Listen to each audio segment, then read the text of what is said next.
Hey everybody, I'm Rob Childs, a Rapier swordsman out of the United States, and today I'm going to talk to you about how to get the maximum quickness out of your footwork. So before we get started, I would first like to caveat everything that I am about to say is my perspective and comes from my style of fence. There are many styles of fence that you can practice out there. Not all of them agree as to how you're going to move the sword, let alone how you're going to move your feet. But today I'm going to talk to you about how I maximize quickness and utilize that not only to surprise my opponent, but also to keep me safe and to bolster my defense. I am one of those fencers who believes that fully 50% and no less so of your defense is made up of your footwork, your ability to move. I cannot tell you the number of times that I have waded through opponents because of the fact that they were somebody who either didn't move their feet at all, which is the absolute worst case scenario, or they were an individual who couldn't move quickly in response to the aggressive actions that I'm taking on the part as their opponent. Now, for me, it comes down to the utilization of potential energy and kinetic energy. Kinetic energy is energy of motion. It is the action phase of what it is that we're doing in fencing.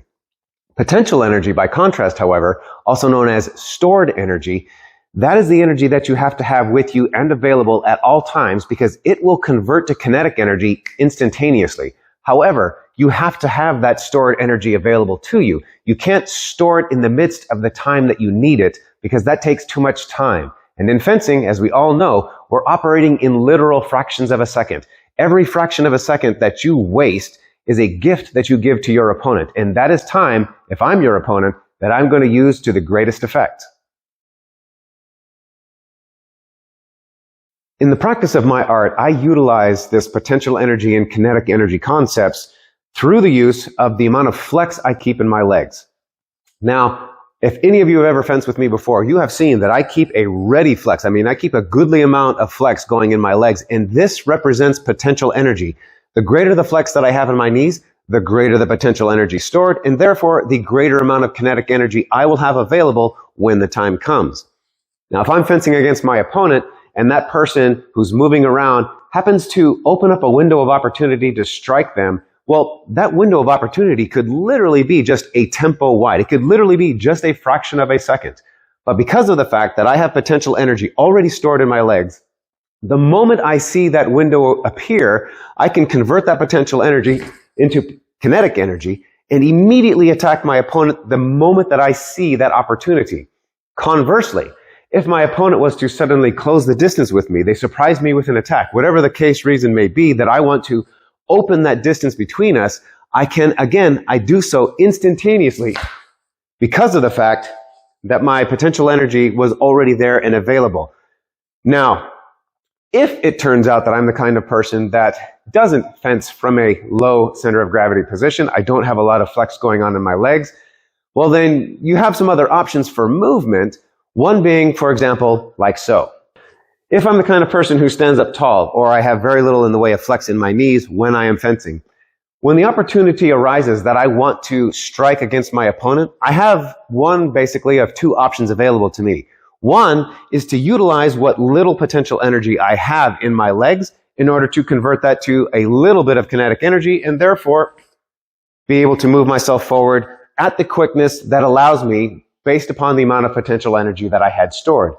Or you could also, and as there are some styles out there that preach the use of this as well, you can use what I call a gravity lunge, whereby you lift that front leg and allow gravity to pull you forward, right? Now, the problem that I have with this is that human acceleration is much faster than gravity. Gravity's acceleration is at 9.8 meters per second squared. Human acceleration can get you quicker, faster, than it's going to utilizing gravity alone. Me being down here and thrusting myself forward is going to get the job done much quicker than gravity is going to be able to do so for me. So that is the reason why I prefer to utilize my human acceleration vice relying upon gravity to pull me forward. It is also important to point out that conversely, if you wanted to increase the distance between you and your opponent, again, if I am the kind of fencer who doesn't utilize a lot of flex in my legs, or, even worse, I like to stand up straight, as I see some people do, well, that means that you're relying on either A, a little bit of potential energy that you had in the flex of your knees, or, as the case may be, maybe none at all. But you can rely upon that to give you just a little bit of kinetic energy that pushes you out of there. Problem is, of course, is that's not going to be very quick, and therefore your opponent is going to have the jump on you at the very least, being able to cover more ground than you can. Again, if you wanted to rely upon gravity to carry you out of the way, that is also an option. You can pick up the back leg, and gravity will indeed pull you in the direction of the leg that you had lifted. However, again, speaking to the speed at which, or I should say the acceleration at which gravity will accelerate you, it is slower than human acceleration. And it is also not going to be moving you instantaneously. Because gravity is an acceleration, it has to ramp up to the ultimate speed that you're going to get to. The longer you allow gravity to pull you, yes, the faster it will eventually be pulling you. However, we're talking about very minute instances of time, and we're talking about very small distances that you're going to travel. If you're relying on gravity, it's going to be much slower than your human acceleration. Now, do keep in mind, what I am not saying is that if you are the kind of fencer who likes to fence with very little flex in your knees, or you're the kind of fencer that likes to rely upon gravity as the main source of your acceleration, that does not mean that you cannot fence well. There are other skills within fencing that can help to mitigate this deficit of quickness, as I like to call it.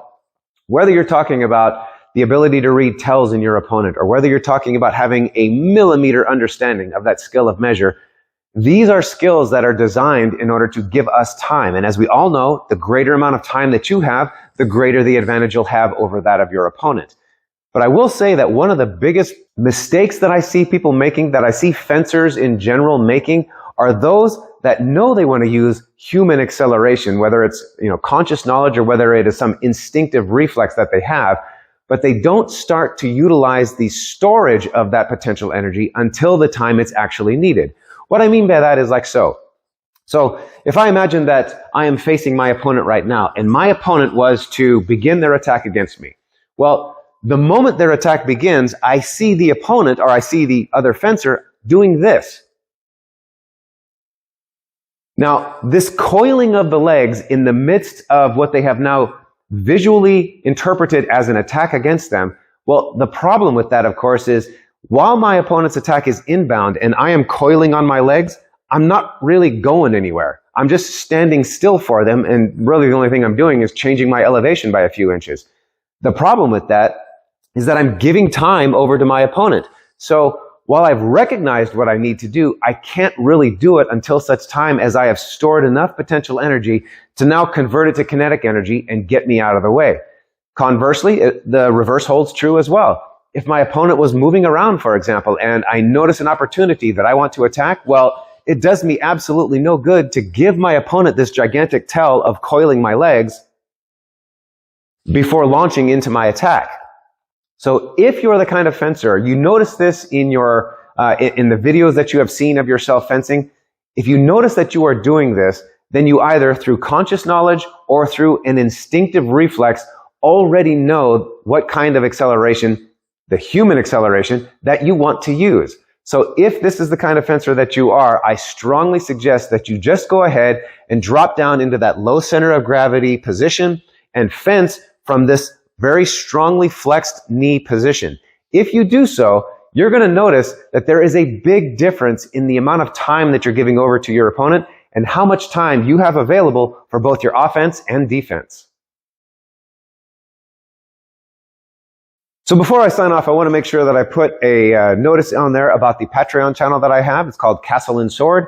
On that, I take topics from the subscribers, and I also put out regular videos to them on instructionals on the different tactics and strategies, the things that I use that has brought me success, and I go into much greater detail and in-depth on those videos in order to help them maximize their best swordsman.